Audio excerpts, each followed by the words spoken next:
There are no disclaimers required for today's episode for today's story time. It's a story about a woman named Juanita. She was a daughter, a sister, an aunt, a godmother, a parent, and a grandparent by choice.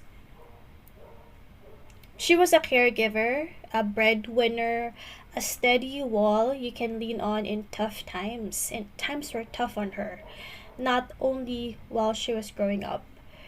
It continued to do so because she chose to take responsibility of being a co-parent to her eldest sister's kids and her nieces and nephews' kids.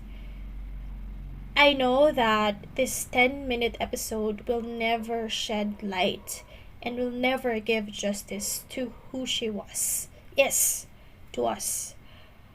But I hope it shows somehow how much we love her. If you know her differently than from how I do, I ask you to please hold your comments, for this is my truth. This is how I know her, and this is how I choose to pay tribute to her. And before I continue, our family would like to thank everyone who sent us love and prayers. We appreciate it so, so much. And we know that she is in a better place. We are relieved that she's no longer suffering. But please understand that if we continue to cry for her, it's not because of those two things. It's because we won't be able to see her again, hear her again, hug her, and show her and make her feel how much we miss her and how much we love her. You see, for me at least, my viewpoint as of now is that you don't get over losing someone you love. You just eventually adapt and learn to live with it. Unfortunately, I don't have any surthrival guides or tips for this episode, but I can share to you what I do. Instead of keeping myself busy to forget, I give myself time to cry. I have daily moments even when I just look at her picture and I remember anything, everything that I can remember about my Lola. I pause and I just sit in silence and I replay her voice over and over again in my head because I feel like that's how I am keeping her alive inside of me. And I'm gonna do that as long as I can. Grief can be an expression of love, and this is one of the ways I am channeling mine. This episode undoubtedly is one of the hardest I ever had to do, and it's not because I don't know what to write or what to talk about, but I'm afraid that I won't be able to paint a picture of how kind and caring she was. But here goes. The hardest part is over, which is actually starting the episode. So today, it's been a month since we lost her. But as Diane Reeves' song goes, heaven sent angels down and gave grandma her wings. She was my mom's aunt and godmother, and she helped take care of my mom and her siblings and her nieces and nephews. She worked for the family, her sister's family, her siblings' families. When my mom moved to Manila from the province, she stayed with her. And is one of the main reasons why my parents were able to get married. And that's another epic story that, who knows, hopefully I'll be able to talk about as well. So she stayed with my mom even after getting married. My mom got married at such a young age, and she stayed with her. And she took care of me and my siblings, as I have mentioned. And she was there with us in every aspect of my life, as far as I can remember, my childhood. She was there even during the parts when life was really tough and very difficult for us. And it was hard for a child like me to grasp what was going on. She stayed with us during the lowest points in our lives. There was almost nothing to eat. We almost couldn't go to school. She sewed together, I remember she sewed together cloth floor sacks so we'd have blankets. And I thought for the longest time that that's how blankets are made. I didn't know you could buy them. I remember she also asked for used notebooks from my cousins, and then she gathered the blank pages together so that we'd have new notebooks, new quote unquote notebooks to use when we didn't have enough money to buy school stuff. She helped my mom make food to sell in our home when money was tight. She mended our old clothes so we can still wear them when we did not have enough to buy replacements. I remember seeing her and my mom count the coins that my dad earned from being a jeepney driver when I was a kid so that we can pay the boundary and eventually we can pay for the jeep.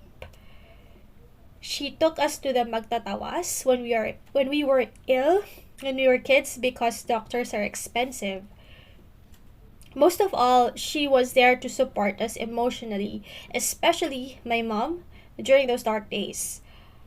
Looking back, I honestly don't know how we would have survived if she wasn't there with us. She taught me how to write. I initially thought I was a lefty when I was growing up or when I was learning how to write because, she taught me how to write. And she's the reason why I now can write using both my left and my right hand. She was my roommate from the start, ever since I can remember. She knew when to be caring and when to be a disciplinarian. She knew when to teach and when to let go so that we can learn on our own. And eventually, she did let us go. When we were teenagers, my siblings and I, when we were teenagers, my lola decided to go back to the province where her house is. Our ancestral home is there. But it was not technically to retire, but so that she could help out with my younger cousins from my uncle's family. The same way she did with us, with her nephews and nieces, that's what she decided to do at that time. And during that time, my heart was broken because she was leaving us. But being the sulky, emo, angsty teenager that I was, I didn't show her that I was really, really sad. That I was feeling abandoned, and an overwhelming anxiety came with the thought of not being with her, of being separated with her because she was there all my life. It was very difficult for me, and I felt like that feeling might have triggered how angsty I was because I've gotten used to depending on her. So I did the opposite when she left. I became independent and caring and unbothered even unconsciously. But inside, I wanted to be cared for. But outside, I appeared unbothered so that I wouldn't get hurt anymore. And there are still a lot of stories that I can tell about her, but this episode isn't enough for that. So let me direct you to the realizations that I learned from her. And one of the major things is that she's a true representation that you really don't have to bear a child to become a parent. Parenting is a choice to raise that child, to provide for it, to care for it, and to protect that child. And it's not easy being a parent, but it's fulfilling, especially when you see your child become a good person and to be what they want to be or to reach their potential, which requires a lot of selflessness because you have to be at least a little selfless to dedicate your life to raising a child. And she did that. She could have chosen a different path and had children of her own, but she chose to be a parent to all of us, and she did that for 3 generations. Selflessness and loving us as if she gave birth to us is a choice that she made every day. She had no obligations and responsibilities to us, and yet she did not leave us until she felt that she can let go. She could have earlier on, but she didn't. She helped raise us under all of the circumstances, and I have never ever heard her complain or use that against us, because she made the choice to love us like that. No one made her. She just did. And my heart breaks just thinking of her. And I have read something that when you cry for the person you lost, they hear you and see you. And if you can hear me, Lola, please know that I love you so much, and the pain we're feeling now is nothing compared to what I felt when you left us when I was a teenager. And thank you for everything. I am who I am. My brothers are who they are because of you, because you're a huge part of us growing up. The manners you taught us, the demeanor, everything, the basics, they all came from you, Lola. So thank you so much for loving us, and I will forever keep you in my heart. And it sucks because I won't be able to talk to you. It's different because I know you're no longer a phone call away, but we are getting by and we're trying to be strong. And remember that we are all your children, and we are your family. So thank you for choosing to spend your entire life with us. And to my listeners, if you or any of your loved ones are experiencing grief, please give them time to grieve, because it's a final expression of love for the person that they lost. Let them go through the process, and there will be back and forth between the different stages of grief, so just let them do that. Definitely don't force them to speed up the healing process. There's no timeline, and healing takes time. And time doesn't heal the wounds, only God can. So please send a little prayer as well to your loved ones.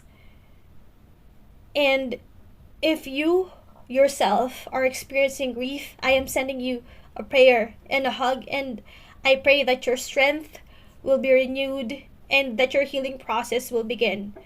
Don't do this alone. Talk to a friend, a family member, or even a professional that can help you navigate through your emotions. This is not an easy process, and it does take time, so give yourself that. And with that, I'd like to thank you for listening to my tribute to my Lola. Thank you so much, everyone, for taking time today. And tell your loved ones how much they mean to you. Stay safe, keep praying, and God bless.